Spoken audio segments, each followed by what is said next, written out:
It doesn't scream like our basketball team is going to smoke your basketball team. No. But UTD would be more like our chess team is going to be your chess team, or our robotics team is going to be your robotics team, because they're an excellent university for that and have never won a football game because they don't have a football team. Well, that's one way to avoid losing. That's right. Yeah. We can never lose because we don't exist. Yeah. Emory, where I went to seminary, they didn't have the last time they had a football team was like in the early 1900s, and they abandoned it because they felt like it was too violent. So they have these shirts that say undefeated since like 1903 on them, or Emory football. Where is Emory? In Atlanta. Atlanta, Georgia. Yeah, it is literally across a railroad track from the Center for Disease Control. So it was always one of those, like, you look across the railroad track, and there's a lot of trees, but you look across the railroad track, and there's this beautiful shining glass building, and you know that like 9 floors below you is where all of the most lethal viruses in the world are kept. So that was absolutely no issues there whatsoever. Yeah, that's great. So that's what, when I went there, there's the CDC across the railroad tracks, and then Salman Rushdie, the author, who had a fatwa against him he wrote a book called The Satanic Verses that someone in the Muslim community thought was offensive and put a fatwa on his head. He was like literally a hunted man, and he was a professor of English while I was there. So there were like multiple different scenarios of, well, this could go really bad. This could go really bad. Wow. But hey, we're all having a great time playing Ultimate Frisbee. Yeah. Nailed it. Hey, welcome to Sunday Plus. Welcome to Sunday Plus.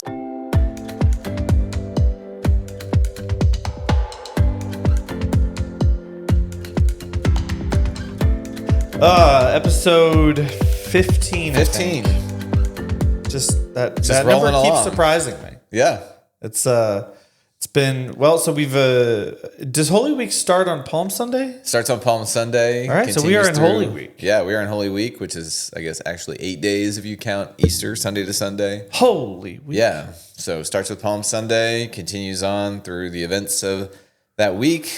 Monday, Thursday, the Last Supper, going into the garden scene where he gets arrested, into Good Friday where he's trialed and killed, and then Saturday where there's silence, and Sunday is Easter. No one does anything on Saturday. Well, that's nothing. There's a million. You're not allowed. You're not allowed. Nothing on Saturday. Yes. All of those youth sports games and tournaments. My nephew actually has a soccer tournament on Easter weekend and is playing at 10 a.m. on Easter morning. Who does that? This is bonkers. Well, so the Dallas Cup is like a major youth soccer tournament in the world. Like you get Manchester United, you get teams from Brazil, they all come. Whoa. And the finals are on Easter. And we used to go on Easter afternoon after service. My brother and I would go down there, and I totally forgot about it. So he's not in the Dallas Cup. He's in a lesser tournament associated with the Dallas Cup because he's really good. Still awesome. Still awesome. But yeah, we were trying to plan out family Easter plans, and said, okay, well, I get done at noon, probably out of the church by 1, and they're like, well, we won't be back because we've got a soccer tournament down in Dallas. And thought, goodness gracious, I can't believe they're scheduling a soccer game on Easter. We should go down there and just rebuke all of them. I think so. That's maybe turn the tables over and just start whipping the soccer. That would be very different kind of. It wouldn't be streaking across the pitch. It wouldn't be player invading to try and get a picture with a player. It would just be going and yelling. Did you hear about those pastors that ran out and rebuked everyone for having a game on Easter? Do we have to carry large crucifixes with us and holy water?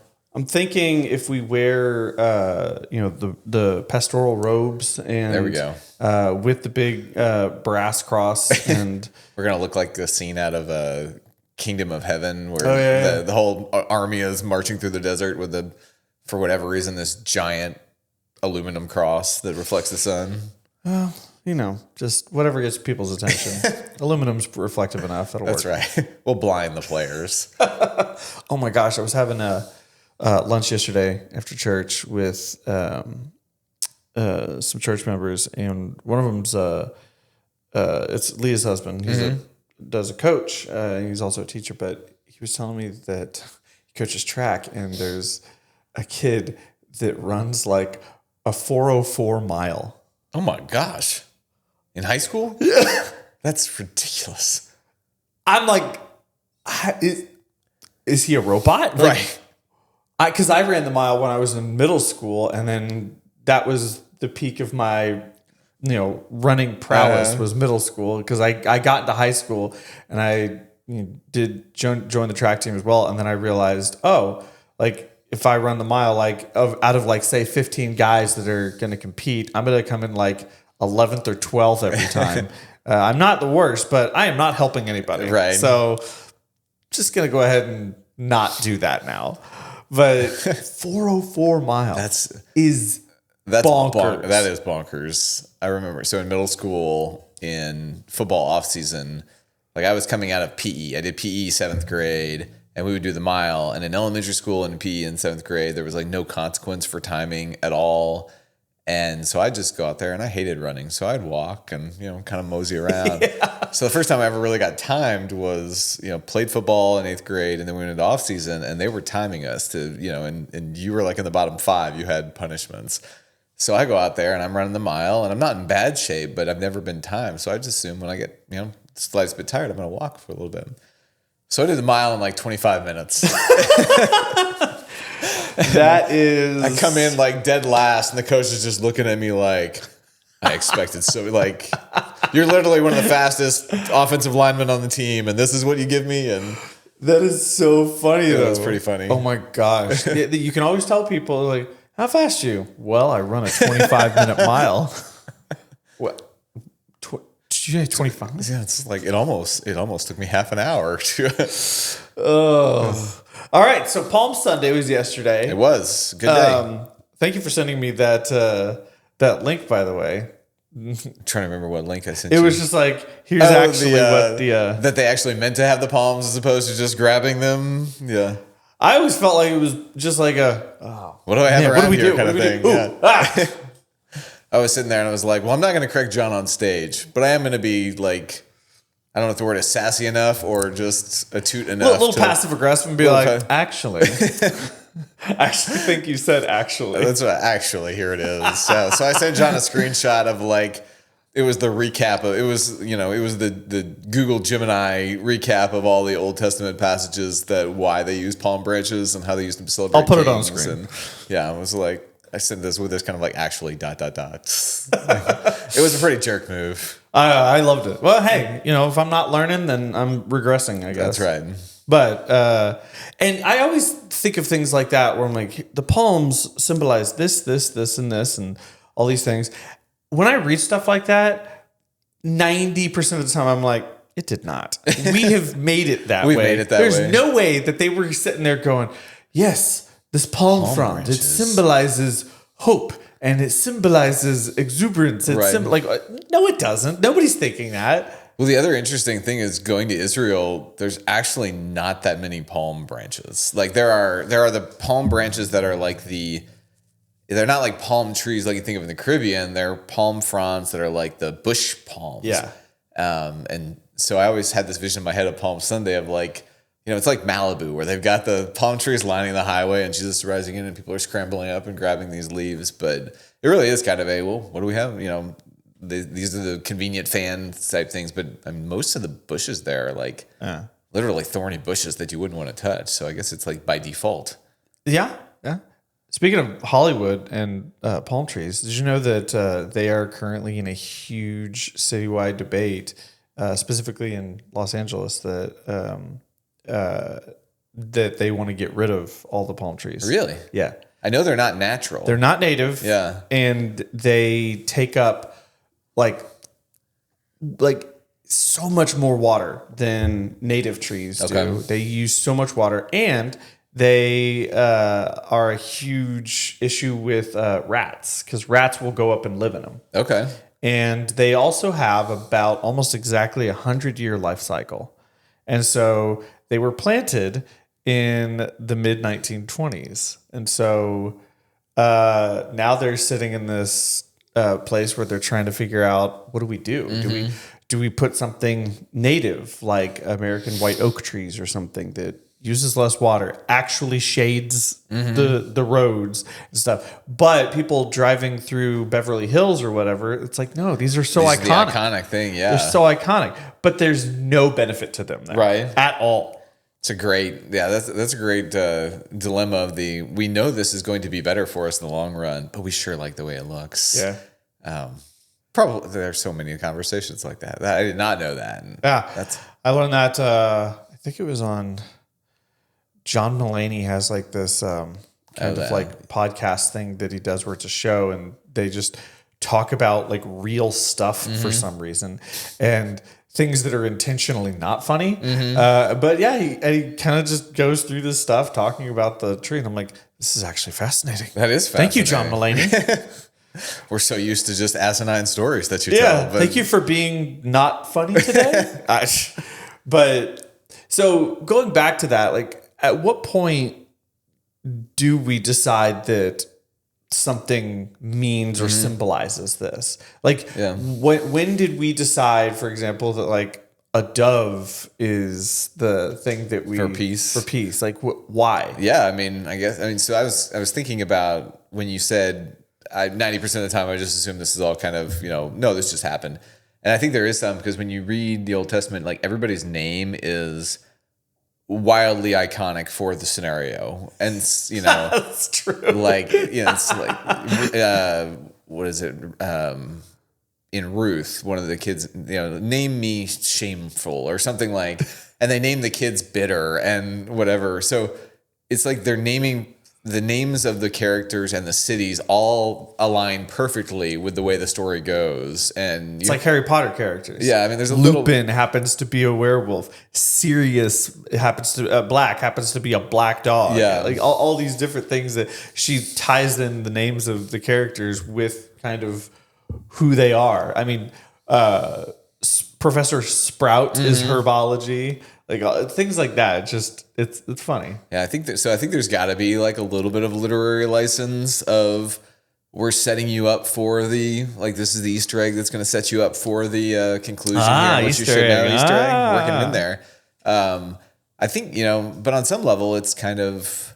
I mean, you got this story of Jesus going into the water in baptism. You've got Noah sitting on the ravens, but it's only the dove that comes back with promise. So it's kind of whether it's the mythology that just has developed around certain animals or birds, or when the king was coming back one time, everybody did just look and like, okay, what do we have? Okay, we have palm fronds, right? And so we use this for King David, we used it for King Solomon, we used it for all the other kings, and now Jesus is coming, so it means a king. So I think it's a both and. There's some historical, like we started this, and maybe in some level the entire world is full of Texas A&M Aggies, and once we do it once, it becomes a tradition. So I think there's a lot of it that's like, okay, this has been going on because at one point we decided we were going to do this. Yeah. But I don't know. I've always struggled with this. This person's name just means, David means beloved. And here you have, he's the last person he's the last one in line who may ever get picked to be king, but his name just signifies that he's going to be. Well, that just seems perfect. Like his name is not Peter or James or whatever. It's specifically for that moment. So I've always thought, okay, maybe there's some literary license that they take so that we get the point of the story as opposed to always just the facts of the story. That's nice. Yeah. I mean, it's nice to think that there's intentionality behind it, that it's not just random. Right. But getting that notion that these things were always super on purpose in the moment, I don't buy it. You don't buy it? Nah.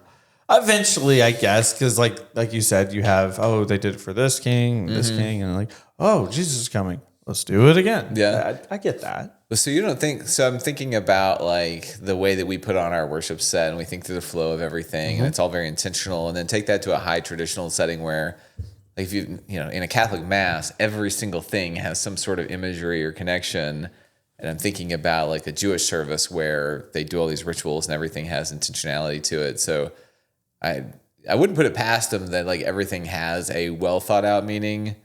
Everything's on purpose. Yeah, I think there's some of it, like I have to say with palms, it's what do we have that we can celebrate with? Because I would love to know, and I don't know this. I know that palms were significant. I don't know why they were significant. Well, I mean, there's correlation in pretty much every country, every place. You use what you have, specifically what you have an abundance of. So, for example, with certain types of alcohol. As I was, learning about things, you kind of figure out, well, why did we make the things that we made? So in America, the national drink is bourbon. Well, bourbon's made of corn. What do we have? We got lots of corn. We got lots of corn. We grow corn like crazy here. But then you go to like the Caribbean. What do they grow there? Sugar. Sure. What is rum made of? Sugar. What do they have a ton of over in Scotland? They grow barley everywhere. What is their whiskey made of? Barley. So it's essentially, what do you have too much of? And you use that. So in the case of, what do you have an abundance of that you can use to celebrate somebody? Oh, we got some palms here. Let's grab these palm fronds and use that. And then it becomes, it will ultimately symbolize these things that it finds its way into. But that's because of the abundance initially, rather than like, hey, let's put these here because we think they symbolize this, and we'll utilize it. Kind of like the palm trees in Hollywood that have no business being there, and they just symbolize that wealth and prosperity. Right, and we can do whatever we want. Yeah.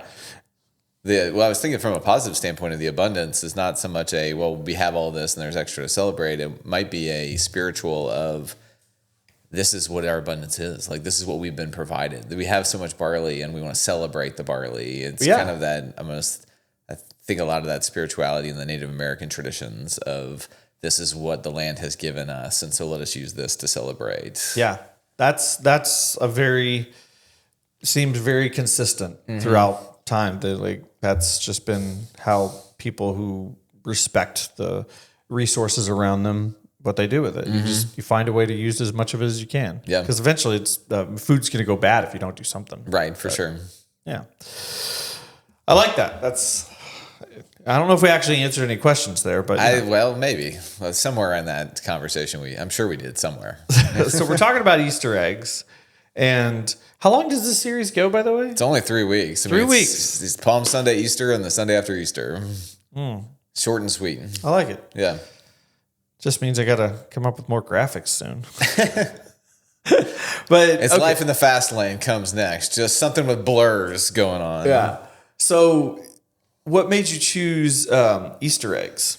So other than the obvious. Yeah, well, it's obvious. I mean, it fits with Easter, but I was trying to think, because I started the sermon off by I don't know what I was thinking. And when I started the traditional sermon, I literally was like, I don't remember why I did this. But why am I here? What am I talking about? I was going to say, what's my name again? So when I was looking at, I kind of made a commitment to stay within the Gospel of John as much as I could. And I was thinking of the events of Palm Sunday, Holy Week. And in John, and I didn't mention this in the sermon, the turning of the tables actually happens in the early, in John chapter 2, as opposed to during, the rest of the synoptics have it, he rides down on the donkey from through the Mount of Olives, and then he goes straight into the temple. And that's kind of historical way of thinking about it. But in John, he wants you to, and some people debate whether he did it twice, but my take on it is that John wants you to know early on that something's about to get messed up, and this is going to change our entire perspective on life. So John has water into wine, followed by turning into tables, and really wants you to know something. Oh wow, yeah, that was early. Yeah, very early on. Wow. It might even that's the order of it. So there's very little mention of Palm Sunday, the parade in John. So it's okay, well, I'm going to stick in John. This is what happens after the parade. Okay, I'll go with that. And really in the commentaries below the scripture in my Bible, it's reference this, reference this, reference this. So I went back and looked at those references and I thought, okay, I didn't realize there were so many kind of Easter eggs, if you will, so many references in the Old Testament that point to the significance of this moment. And again, it's with the Old Testament predicting this, or was Jesus living into what the Old Testament was saying? And I have to choose probably option number 2. So it just was this thought of, okay, well, that's kind of an interesting concept. There's a whole bunch for the resurrection. There's a whole bunch of other things. Would it be interesting to help our people learn if the people and the characters in the New Testament were having these memories of scriptures brought up as Jesus was doing these things, would that understanding help us as we're walking around and springtime is coming and resurrection and it's happening in all of life, right? And we see the chaos in the world and we think, oh my gosh, we're going to hell in a handbag. Well, could we see that Jesus is doing a new thing in the midst of some of the resistance or the rebellion or whatever, how would these little Easter eggs of the Old Testament that lead to Jesus help us to see what Christ is doing still in the world today? That was the thought process behind it that I. So all the little references to older scripture from the Old Testament that predates Jesus, and then it being peppered in throughout the New Testament. Mm-hmm. Okay. So then it's because I think so yesterday we talked about the turning over the tables in the temple, and this is the big, we're doing worship wrong, we're doing sacrifice wrong, we're doing God wrong, and I'm going to set it straight.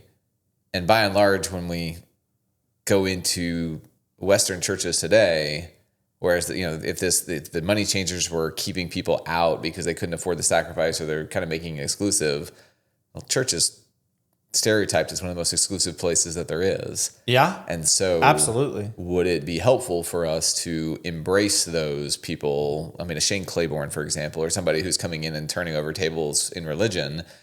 Would it be helpful for us to embrace that kind of mentality? And is Jesus laying enough of an Easter egg that when we see people who are rebelling against the exclusivity of the church, that we might embrace them as opposed to fight against them because we've seen Jesus do this before? Right. So what is Jesus showing us that then we can hold our hat on to? I just had a conversation. I mean, this is going into Easter, but I had a conversation last Monday with a guy who just feels an immense amount of shame for his life, just debilitating amount of shame. And he kept saying, I believe in Jesus. I believe in Jesus. And I finally said, I don't think you do, because Jesus tells us over and over again that there is no sin that is irredeemable. There is no one outside of God's grace. And we had a great, tearful, prayerful moment because it was almost like this, it was almost like, oh, he realized I haven't actually read the Gospels. I've heard them talked about, and I know that I'm supposed to believe in Jesus, but Jesus leaves us so much information in the Gospels, and yet it's still hard for us to adopt this "I'm forgiven" mindset. Yeah, and it's obviously different for everybody, but so that brings me to one of the other things I want to talk about. You mentioned some of the sacrifices and things like that. So the idea. Well, the whole overarching concept is, Jesus was sacrificed, and we look at the way he was sacrificed. It was very intentional, and so that covers all of the sacrifices. Perfect sacrifice. So one of the things that it randomly crossed my mind while you were preaching yesterday is that, I wonder how long it took for everybody to kind of hear that. Like somebody was going in for their weekly sacrifice, and they're like, "Wait, hold Susie, on." I heard that we don't have to do this anymore." It's like, what? Why? Right? What? Tell me about that. Yeah. How long did it take before, and was there this industry of sacrifice? Yeah. We make these sacrificial things so that you can buy them and go to your weekly or monthly sacrifice. 100%. Yeah. No. It's so this whole industry of people are like, dang it. Oh, They're going to shut down my goat farm. Yeah.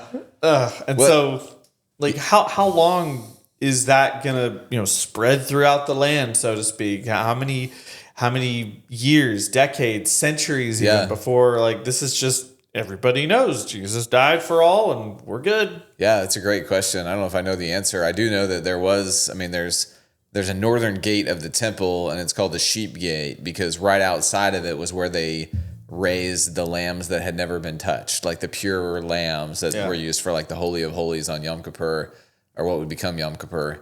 So there is an industry of people providing and that I think goes into the marketplace mentality of and we have it here, right? And people make an industry of the prepackaged communion cups and all the other things. So it is convenient. It is convenient, yeah. So I think.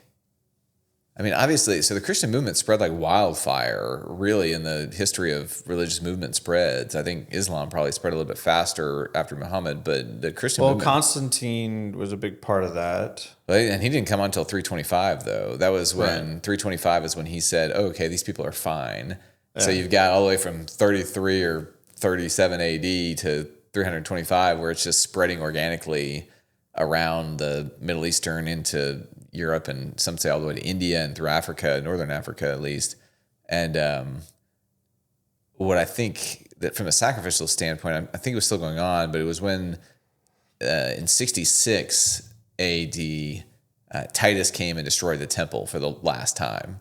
And after that, the synagogue system started to take hold. And that's where the righteousness through the law was really took a hold, as opposed to righteousness through the sacrifice. Right. So I think there was, I don't know, there was a conversion moment of thousands of people who were leaving this behind. The actual sacrificial system ended in 66 when they didn't have a temple to sacrifice for anymore. But I also know there are Jewish people, rabbis that I know, who it's like the promise is that the temple is going to be restored and we're going to go back and do that, which is fascinating to me as well. So how often did the normal person sacrifice? Like the average Joe, like, I got to go do my sacrifice. Yeah. Like, how often was this? I have to remember because there are like 7 different types of sacrifices. There's like a grain offering. Oh my gosh, there's different types. Yeah, I did different not know types. that. There's like a grain offering that you do for just thankfulness. Like it's my tithe. I collected my harvest and I take my grain offering and I give it to the Lord. There's like an atonement sacrifice, which is usually an animal. There's, so I would say probably it's more of like a monthly thing than like a weekly thing. And maybe even, if you're a poor farmer out in Bethlehem, it's maybe once every 6 months, I would imagine. And the priests are doing most of them on behalf of the people. Okay. But I think like if you're a harvester, you're probably doing it once every month, depending on what crop you're bringing in. That tracks. I'm gonna go research that though, because I'm trying to decide if I'm just making stuff up based on what I know about the system, or if I'm telling the truth here. Yeah, it feels so inaccessibly different than anything that we do. I can't think of anything other than tithing and giving in church, but I don't know, like that doesn't. The word sacrifice doesn't roll into my brain in those moments. It just, that feels like somehow a different thing, even though it easily could be, said that it is the same thing. This is sacrifice. This is us honoring that. But I know people have a really hard time. Like some people have a hard time giving money away. I would always if you take what is your livelihood or important to you, and just a very trivial example, right? You love shoes. So I do. If someone came to, if God came and said, all right, John, every month I need you to sacrifice a pair of shoes to me. Right. It's just weird because it's like some tangible item. I think we've been trained as like, well, this has no spiritual significance whatsoever. Why would this matter? Right. But then also like handing some paper over or doing auto draft, it's hard because you're going to have it. But when you have something that you've actually bought and cared for, and then you turn it into an animal for that, I think that would be really hard.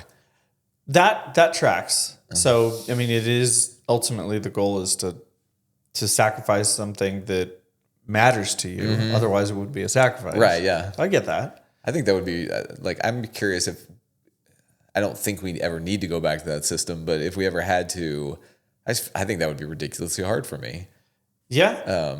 There's, I feel like we look at animals very different than they did back then. I think it feels like back then there was just kind of, they are here for our benefit. There is no such thing as an emotional connection to this thing. It is valuable because it tastes good. This is not my goat. This is a goat. Yeah. I like what you said that. Not my goat, a goat. That's right. Well, my wife was showing me pictures of baby pygmy goats. Something about, I don't know who sent her one, but she's like, I want a baby pygmy goat. And I was like, they turn into adult goats. I don't know how big or cute they are. They do, but and they poop on everything. I was thinking like, all right, so goats are a big part of the sacrificial system. Here's a baby pygmy goat. Who's going to take that to the altar? Oh my. Now when you've looked into the adorable face. So there's a joke that got referenced on Family Guy a long time ago that I remember thinking about it pretty heavily.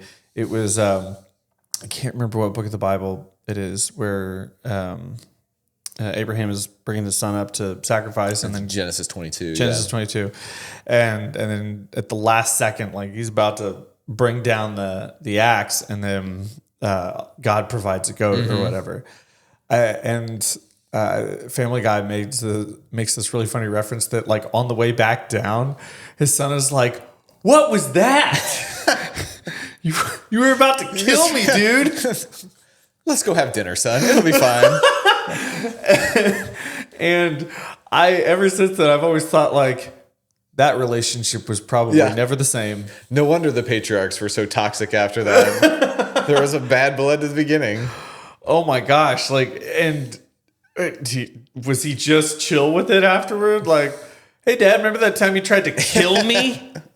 I imagine, I guess Abraham was being faithful, but I can only imagine the makeup gifts. Then it's like, here, son, for your first car, I bought you a Ferrari. And that's assuming that his son, was it Isaac? Isaac, yeah. Yeah, was that Isaac believed that his dad wasn't just crazy at the time, because you have to consider like that he was just like, I guess I believe you. Wait, what is this entail again? Why am I laying down on this table? What's happening?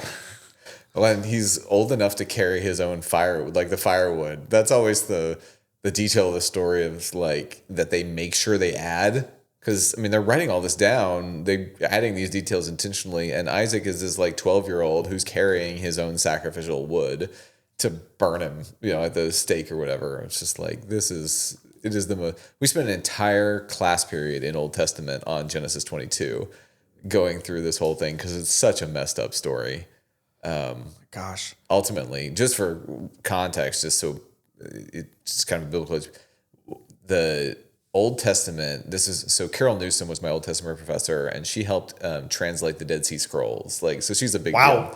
She was awesome, and she's about 4'5". She's tiny, but she always said the Old Testament is one of the biggest acts of rebellion, because a lot of the stories that are in there, like the flood of Noah or Genesis 22, or even the creation narratives in Genesis 1 and 2, are rebellions against what was in the culture at the time. So the surrounding tribes' child sacrifice was part of the game, right? You just did it. So when we read it from our modern day perspective, we're like, oh my gosh, how in the world could this happen? When they would read it, they would think, why in the world did God stop it? So from us, it's a distraught, disturbing story from the very beginning. In their mindset is this powerfully redemptive, well, this God is different than we've ever heard of before thing. It just sounds like people were barbaric back then or something. Like, hey, you got to kill your kid in order to atone for your behavior. And you see the gods as very different of how, I don't know. They're like, bloodthirsty. I'm like, bad behavior, kill your kid. Yeah. Like, isn't killing your kid bad behavior? Well, I think that's probably why the Christian movement, besides that, they actually cared for widows, orphans, and all sorts of other people that were not usually cared for. Imagine, so, maybe not all the same connections with animals or other things, but you've got, connections with your kids. You've got, there's emotional connections. And all of a sudden this group is saying, hey, by the way, the story of God that we have means you don't have to punish these people who are innocent, and you don't have to do these things because God loves you enough to do that for you. That's an attractive model when you don't want to sacrifice your kid or send them to war when they don't have to, or, kill your dog, things like, I imagine it's not my dog. It is a dog. That's right. All of a sudden it became my dog because I don't have to sacrifice it anymore.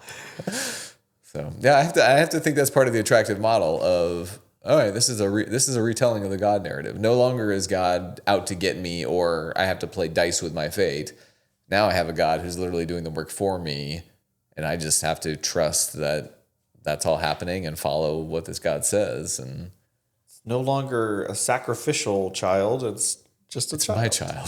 It's not a child. It's my child now. And the notion that we've very much gotten away from sacrificial anything. Just tithing is, like I said, probably about the closest thing that we still do that is seen as like giving something that we find valuable. And that's part of the sacrifice. But I don't know. I think I'm going to start calling things, this is my sacrificial coffee. This is my sacrificial coffee. Are you, because it's bad coffee and you're suffering through it? This is very much not bad coffee. It was the first thing I saw, and so I decided to call it sacrificial. That's when you're sitting down with mere mortals at Starbucks, you can say, I'm sacrificing myself to be here with you. I'm going to make John spit out his good coffee here. Oh my gosh.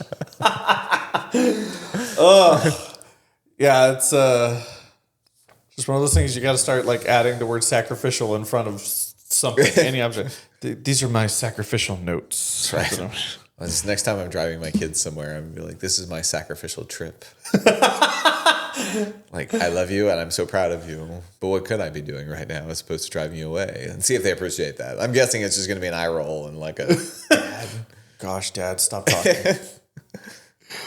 Oh, I like that. All right, well, that seems like a good place like a to good wrap place it up. to wrap- yeah. we Easter learned lots next of week. things, and I learned lots of things. I learned lots of things. You got to go back in and figure out all the 7 different types of I sacrifices. got to figure out the what was the schedule of sacrifices for the average ordinary person in first century Palestine. We'll get back to you on We'll that. get back to you on all the important details. We'll of have life. all the answers. That's Because right. this is what you're really here for. All right. Thanks for hanging out. Bye. Peace.